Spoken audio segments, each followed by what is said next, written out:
사단장 등 8명 모두에게 과실치사 혐의를 적용하는 것은 과도하다. 해병대 수사 기록을 검토한 국방부 조사본부의 판단은 달랐습니다. 해병 1사단장과 여단장 등에 대해서는 문제가 식별됐으나 일부 진술이 상반되는 등 현재 기록만으로는 혐의를 특정하기 어렵다고 밝혔습니다. 현장에 있던 간부 2명도 혐의가 빠졌습니다. 다만 현장에 지시를 내린 대대장 2명에 대해서만 과실치사 혐의가 적용됐습니다. 장화 높이까지만 입수 가능하다는 여단장의 지침을 어기고 허리까지 들어가라고 지시했다는 설명입니다. 국방부 조사본부 관계자는 범죄 혐의 특정이 가능한 2명 이외에 나머지는 다툼의 여지가 있다고 봤다며 경찰의 기록 전체를 넘긴 뒤 판단이 이루어질 부분이라고 말했습니다.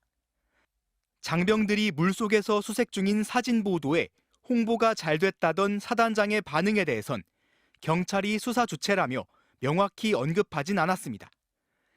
잘못을 엄중히 처벌해야 하지만 죄 없는 사람을 범죄인으로 만들어서도 안 되는 것이 장관의 책무입니다. 앞서 해병대 수사단은 사단장의 지적사항 등으로 부담을 느낀 지휘관이 허리 아래 입수를 지시했다며 사단장 등 8명을 업무상 과실치사 혐의로 경찰에 넘기겠다고 보고한 바 있습니다. 이후 경찰에 사건을 넘기지 말라는 지시를 어겼다는 이유로 해병대 수사단장이 보직 해임됐고 국방부 조사본부가 수사 기록 일체를 넘겨받아 재검토에 착수했습니다.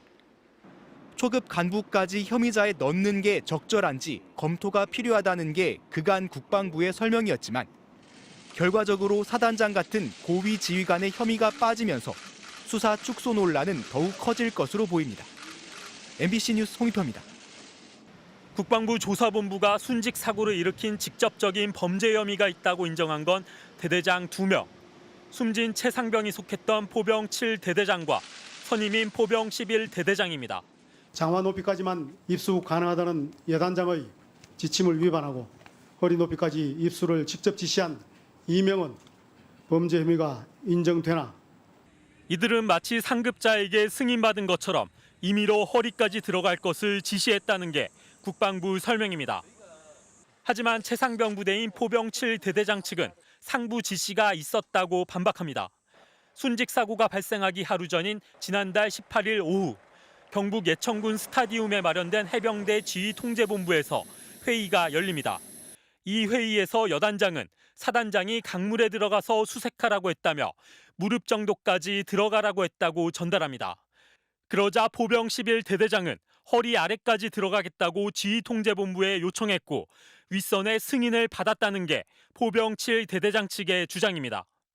국방부 설명과 달리 허리까지 들어가는 수색에도 상부의 승인이 있었단 겁니다. 포병 7대대장은 수중수색 작전에 대해 내가 그렇게 지시하지 않았다, 직접 혼자서 지시한 건 없다고 말한 걸로 전해졌습니다. 임성근 1사단장이 무릎까지 들어가는 수색 작업을 지시할 권한이 있었는지도 논란입니다. 합참은 지난달 17일부로 예천에 파견된 해병부대를 육군 2작전사령부가 작전 통제하도록 했고 이 작전사령부는 육군 54단이 이들을 작전 통제하도록 명령했습니다. 현장에서의 작전 통제 권한이 해병대 1사단장이 아닌 육군 54단장에게 있었던 겁니다. 조사본부 역시 해병대 수사단 사건 기록에 육군 54단의 지휘 관계에 대한 기록이 포함되어 있지 않다는 점을 지적하기도 했습니다. 국방부 재검토에도 논란이 사그라지지 않는 가운데 진실을 밝힐 책임은 경찰로 넘어가게 됐습니다. MBC 뉴스 이덕영입니다. 야당은 이종석 국방장관이 수사 서류에 결재한 지 하루 만에 경찰에 이첩을 보류하라고 지시한 이유에 대해 집중 추궁했습니다. 지시를 3번 하셨다더라고요. 이첩 보류하라고. 정말로 호떡집에 불났다. 근데 뭐가 그리 다급해가지고 오후에 또 하고 다음날 또 하고 그러셨습니까? 임성근 해병대 1사단장을 주요 수사 대상에서 제외하기 위해 지시를 번복한 것 아니었냐며 과거 근무 이력도 근거로 제시했습니다. 김태우 차장을 말씀하시는 것 같은데. 차장 그리고 이종석 국방장관과 네. 함께 이명박 정권 시절에 청와대 근무했다라는 것은 사실인가요, 그러면? 이종섭 장관은 죄 없는 사람을 만들지 않기 위한 자신의 판단이었을 뿐이라고 강조했습니다. 초급 간부들은 같이 수사하면서 고생했는데 왜 살아남았다고 해서 그들이 왜 죄인이 되어야 되느냐 이런 식으로 제가 문제 제기를 했습니다. 여당은 거꾸로 외압 의혹을 제기한 박정훈 전 해병대 수사단장의 말이 달라지고 있다며 외압은 없었다고 주장했습니다. 장관님께서 사단장 등 특정인을 협의해서 제외하라고 지시한 사실은 방법 없다고 확실하죠? 예, 확실히 말씀드릴 수 있지만 그런 지시한 적은 전혀 없습니다. 지금 민주당에서는 뭘 자꾸만 덮었다는데 덮을 게 뭐가 있습니까? 경찰에서 덮었으면 이게 문제가 되는데 지금 아무것도 지금 진행된 게 없어요. 특검과 관련해서도 여야는 신경전을 이어갔습니다.